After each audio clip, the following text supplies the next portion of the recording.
ҳамовози туям. гоҳе хаёл мекунам аз гулӯям садои ту берун меояд. ҳама маро мегӯянд ба ту монандам. ҳар боре ки сози туро ба даст мегирам ва нохун ба торҳои он мезанам, гумон мекунам бо ҳамон табассуми самимонаат ба ман нигоҳ дорӣ. дар ҳама ҷо ҳастии туро эҳсос мекунам, ҳам дар саҳна ва ҳам дар хона. ту ифтихори бузургӣ бароям, падар.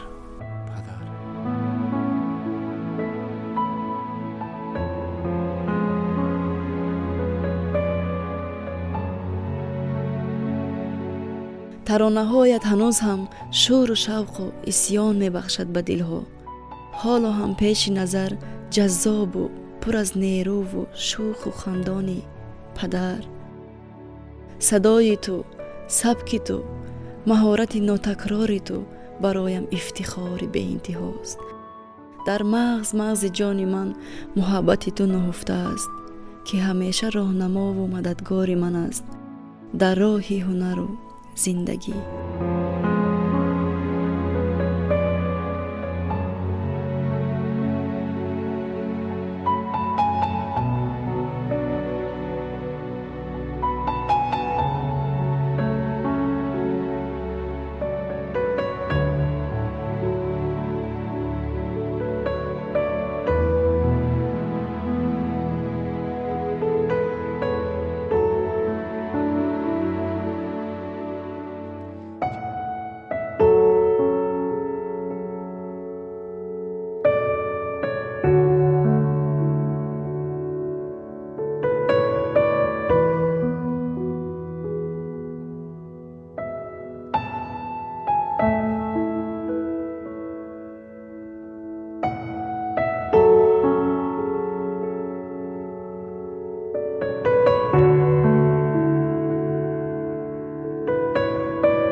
من شخصا رویه احمد ظاهر، مرحوم احمد ظاهر و حافظ نمایان هندوستان محمد رفیع را به خود مکتب شمردم و به آنها پیروی کردم و اینک در اساس این دو صنعتکار بزرگ من کمی هم باشد یک راهی مستقل خود را یافتم.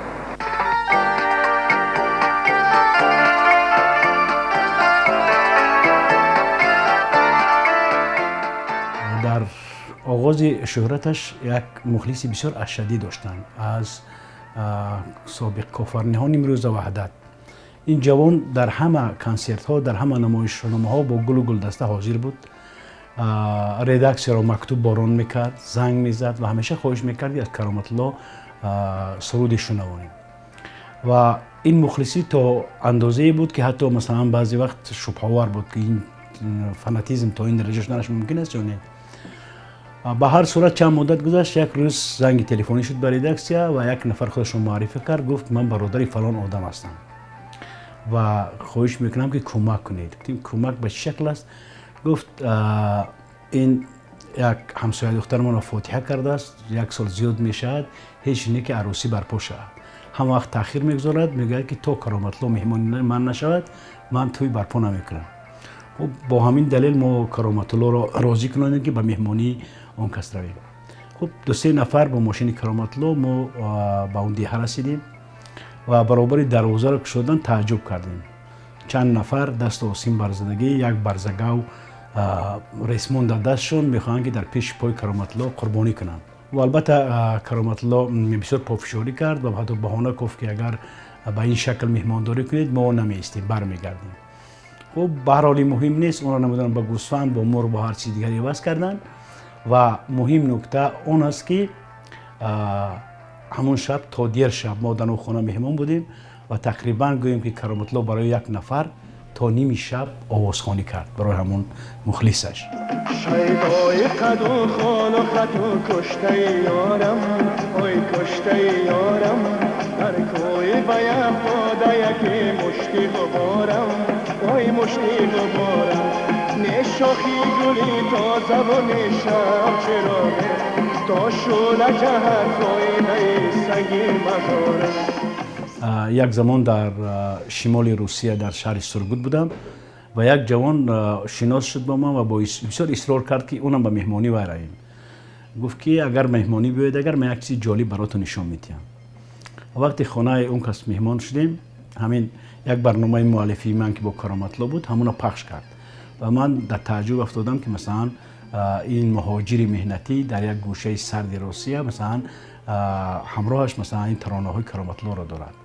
اما چیز جالب دیگر چیز بود. من با دسته فیته های وای که اون وقت در زمان فیته های ویخیز سوپر ویخیز بودن، کاسته های ویدیو ماگنیتوفون میمون دقت کردم 5-6 فیته است که در هم نام کرامتلا نوشتگی است.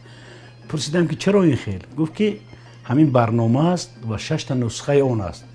گفتم برای چی کار میکنید؟ وقتی یک نسخه کافی نیست. گفت که مبادا یگانتش گم شد، مبادا یگانتش فیته ویران شد، من میخوام هر وقت داشته باشم. برای من بسیار عجیب بود، ولی اون تعجب من رو با بیشتر تعجب کرد. گفت که اکا حالا در دوشنبه هم 5-6 نسخه دارم از همین برنامه. من از آوان کودکی راست گپ همه خیلی نیت داشتم که موسیقی شرق و غرب رو همه وقت در آمیزم، چون که هر دو مکتب به من بسیار پسند است و من بسیار عنصرهای خوبی این یا آن مکتب را به خود قبول میکنم و در صورتهای خود استفاده میکنم. چی دیدم و چی دیدم هرچند که دویدم از چشمه‌ای به پایش آبی صفا ندیدم، از چشمه‌ای به پایش آبی صفا ندیدم. چی دیدم و چی دیدم هرچند که دویدم، چی دیدم و چی دیدم هرچند که دویدم.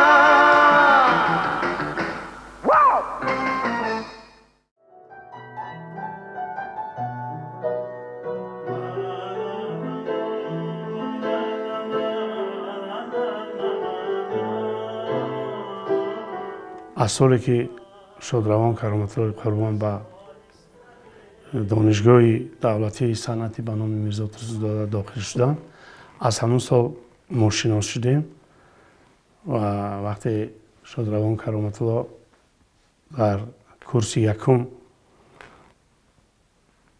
به درس شروع کرد، من در وقت در کورس سوم تحصیل میکردم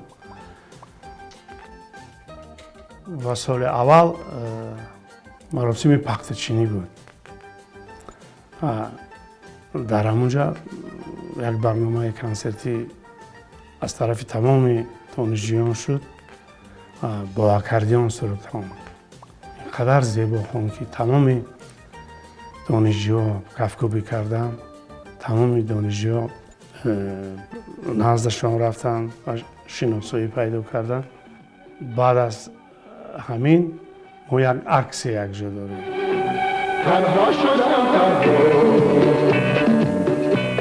آسوده از تنها شدم، از بس که خوردم خوری چون غنچه‌ای بهار شدم. سالای اگر خطا نکنم 89 بود یا 90 بود. وقتی از مکتب برآمدم پسر کلانی من به صدمه نقلیاتی دچار شد. در بیمارخانه قره‌بالا بودیم که نه آوردم، من در کار بودم، زنگ زدم قصه رفتم. یک وقت بود که شادروان کرامتلا همراه خدا رحمتی عبدالرحمن آمدن، نینوازشون بود و ساکسفونیست دیما میگفتن، هر چیشون آمدن. من همون وقت با کدام سبب هایی بود به ماشین موندم، ماشینم نبود. آمده همراه من تا بیگاه 6 ساعت 1-2 حادثه رو داد، تا بیگاه تاریک شدن همراه من 6 وای کرده. بعد من ماندم همونجا. گفت اسمت الله به ماشینی گفت ماشینش کلی چند خیلی برآورده داد و گفت که اسمت الله ماشین خیلی روشن گفت با من شب میام. و تا همین دمی که پسرچه من از بیمارخانه نبر آمد، حتی در مسئله ماشین حرف هم نگفت گپم نزد.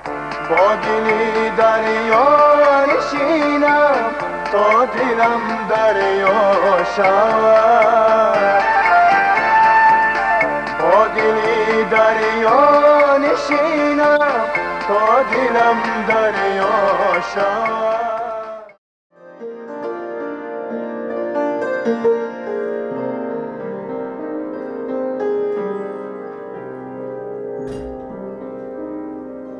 عزیزالله شریف گفتن که یک ترانه هست مادر مرا ببخشا. این ترانه به قلمی رحمت نظری شاعری آن وقت جوان بودن، یعنی ما همکاری کردیم. این آهنگ را شما باور میکنید نمیکنید، من برای ارکستر سازهای ملی تنظیم کردم، تبدیل دادم، تکمیل نمودم. باری اول از آوازخوانان استراد همون وقته کرامت الله قربان این سرود رو در سطح خیلی عالی ثبت نمودند و در یک مراتبه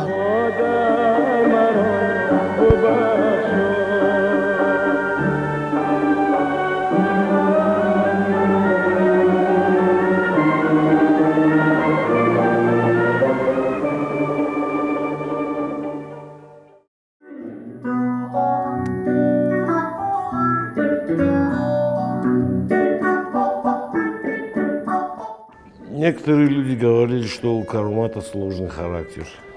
Абсолютно не был он сложным человеком.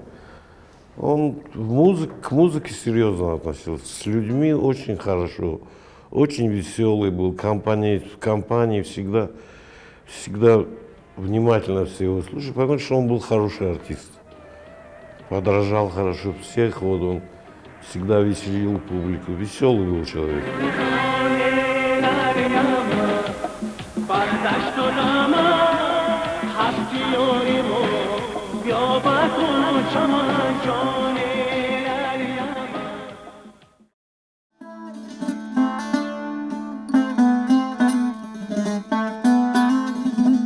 وقتی که به گلشن به کار آمد در مدت کوتاه سرودهای بسیاری را سرای ثبت کرد، یعنی که بسیار سیر حرکت بود و بسیار با غیرت بود.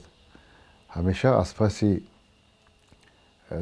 سرودهای نو میشد و بسیار سیر محصول بود. در حیات کوتاهش سرودهای بسیاری را ثبت کرد و مخلصان زیادی پیدا کرد و خیلی مشهور شد. یعنی که گلشن برای کرامت الله یک تکیه‌گاه بود، یک تکان داد برای ایجادیات وی و کرامت الله نیز ارکستر گلشن را زیب داد و سرودهای دست جمعانه نیز ما سراییدیم.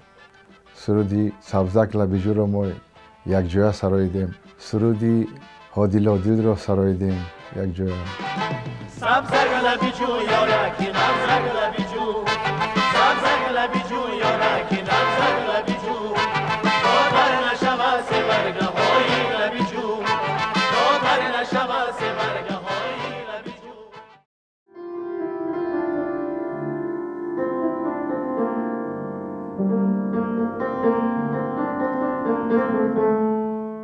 کرامت الله قربان در سیوم آشیانه اون امین بینو در پهلوی راست بودن. ما در این جانب در انسامبل دولتی شش مقام فعالیت می بردیم و هر ترانه‌ای که یادم هست که هر ترانه‌ای که در استودیوی ثبت آواز ثبت می‌کردن مرا جیغ می‌زدن و فریاد می‌کردن که من دعوت می‌کردن که ترانه‌شون رو گوش اندازم و چون می‌رفتیم در رو هر دو در درون محکم می‌بستیم و گوش می‌انداختم به ترانه‌های جدیدی کرامت الله.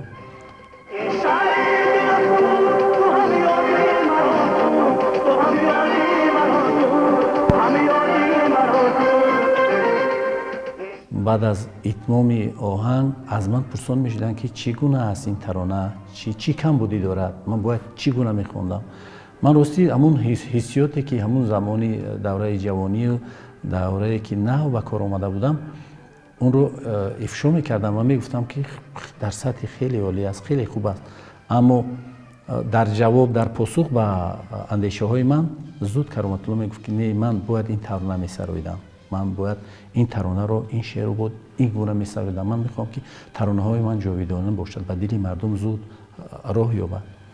پیغام برا دل بری رنجور رسانه رنجور رسانه پیغام برا دل بری رنجور رسانه رنجور رسانه. وقتی من توسط شبکه‌های اجتماعی میدیدم که در جمهوری اسلامی افغانستان چقدر او رو قبول میکنن، مردم خب خیلی از او خوششون میآمد، از ترانه‌خوانی کرامت الله. یک فکر میکردی که آنها فکر میکردن که یک صدای است برای آنها آشنا، بیگانه نیست، اینقدر دوستداری. کرامت الله جان بپرسم که اینا بار چندم است که به تشریف برن به کابل؟ این باری سوم است که به کابل. و تا جایی که ما خبر داریم به مزار شریف هم شما در مزار شریف نبودم. شما نرفتین، خرماجان بودن. بار سوم در چند سال؟ در مدت 6 سال. آهنگای که شما زیاد دوست داشته باشین از هنرمندای ما را کیها خود بود؟ از آوازخانه افغانه صدای کی خوشتان می؟ احمد ظاهر.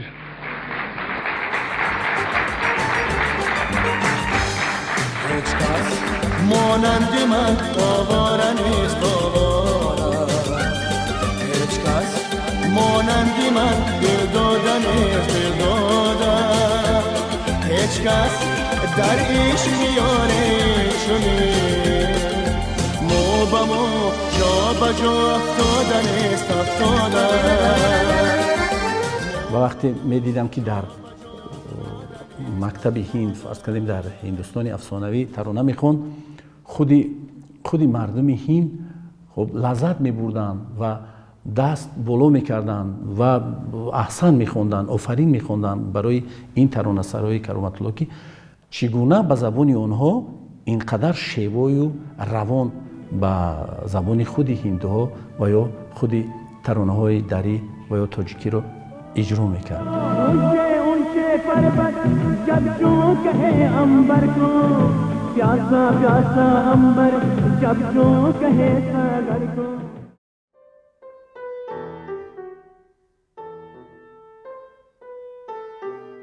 روزی طلبخوجا ستارов با من گفت که حضرت الله میدونید من یک سرود نوشتم با نام زندگی برای سپکتاکل تئاتر عبدالقاسم لاهوتی.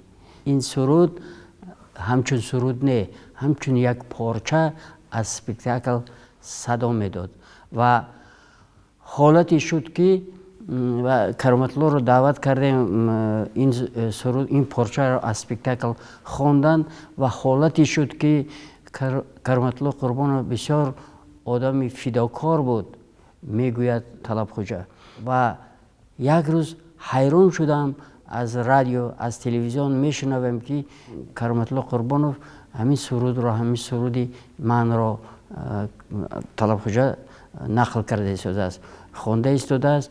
و ببینید که من حیران شدم که چقدر این سرود رو کرامت الله قربانوف عجایب تکمیل داده است. یک نامری کنسرتی تشکیل کرده تا به امروز همین سرود در اجرای کرامت الله قربانوف زنده و جاوید ماند. از مرا بودا هم دلی دیری نرو میخراشد یادایم درد و داغی سینه رو درد و داغی سینه رو. وقتی که وزارت فرهنگ تاریخ آزمون سرود عروسی اعلان کردن که در کار است، نوشتم و نوتش بردم کرامت الله ده. من منه بعد چند وقت دیگر من نرفتم پیشش نرفتم و ذوالفقار یک روز من در کجای دیدن و گفتن که اکا سرود شما رو کرامت الله خواند است. من گفتم که من نشنیدم مالی. بعد وای چی داشت؟ ماشین داشت، ماشین در میموندن که سرود را. بعد من همین قدر خرسند شدم، همین قدر خرسند شدم. با خونه رادیو برفتم، مینادوری کردم. وقتی تو خوش بود دلی خوش رو زبان مادر داماد دلجو. همین کالینین با یک پالات که بود، هر روز همون دو دیگ آش میکنن، دو دیگی کالون. بعد طرفخانه کرامت علمون آشخانه پالات که داشت، بعد بیرون با میشتیم بولی علاف با هم گیلیم پارتفتگی. بعد میرفتیم از اونیورسام از اینا برداشتن، همون چیزای کریگی میگرفتیم، سبزی و کپوسته. بعد دو طبق کلان آش میگرفتیم. یک تشه کرامت خودش همین تنها میخورد. ما خیلی چاق بودیم بسیار فربیچه کن. لیکن 4 دهان میگرفتیم سیر میشه که کرامت پولسته همون طبقه میخورد. یک عجیب بود. آش نغز میدید بسیار. بعد خودش هم همون آش خودش هم خوشرو بسیار میپخت.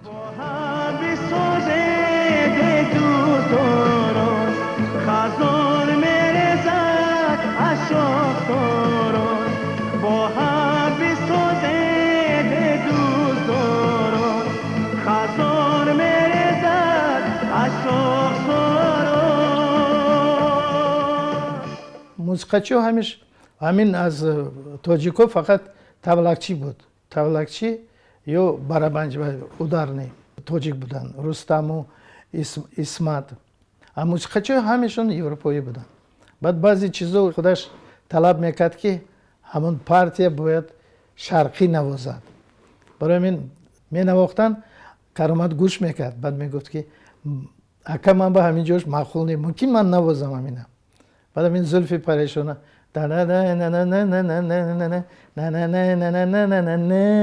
همین نالش کتی این کرامت نواختگی، همون پارتی همون نواختگی.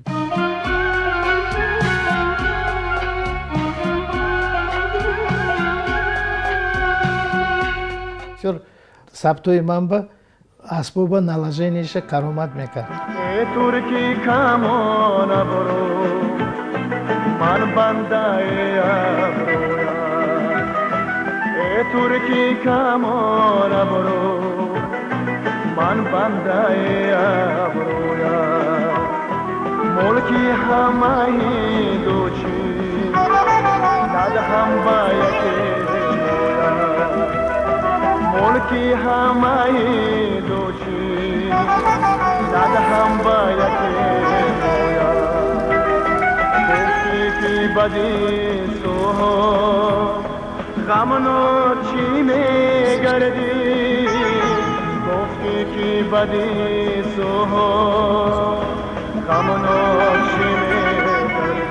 پدر بزرگوارم همیشه آرزو میکردند، همیشه شبانه روز از پی ایجاد بودند، کار میکردند به خاطری که سرودهای آن کس جاویدانه باشد و همین طور هم شد.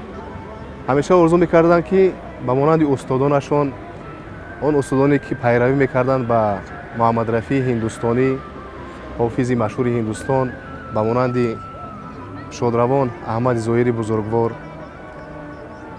همه آنها را به خود همچون استاد قبول کرده بودند. به رویه آنها کار میکردند و آهسته آهسته در آینده یک راه خود را یافتند، یک مکتب هنری خود را پیدا کردند. ببینید که هزارها جوانان تا امروز این مکتب را پیگیری میکنند و از پی این هستند. ما نبودن پدرجانم رو احساس نمیکنیم، چون که در خانه ما، در خاندان ما همیشه درباره پدرم سخن‌ها می‌رود. درباره پدرم بسیار نقل‌ها میشنویم از مادرجانی عزیزم.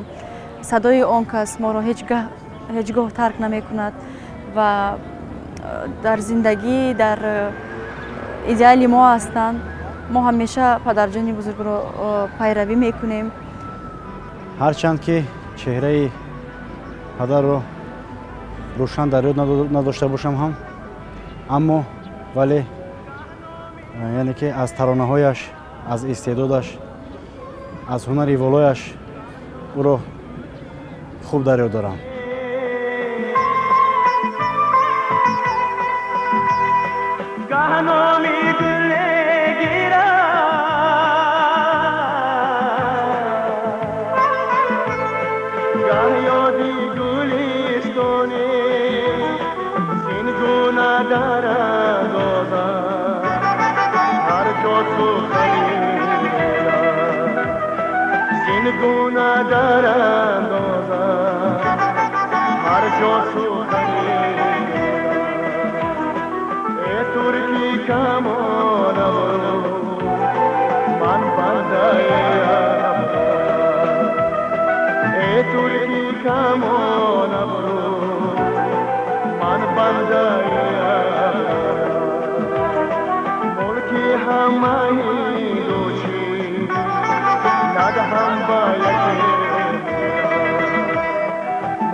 هم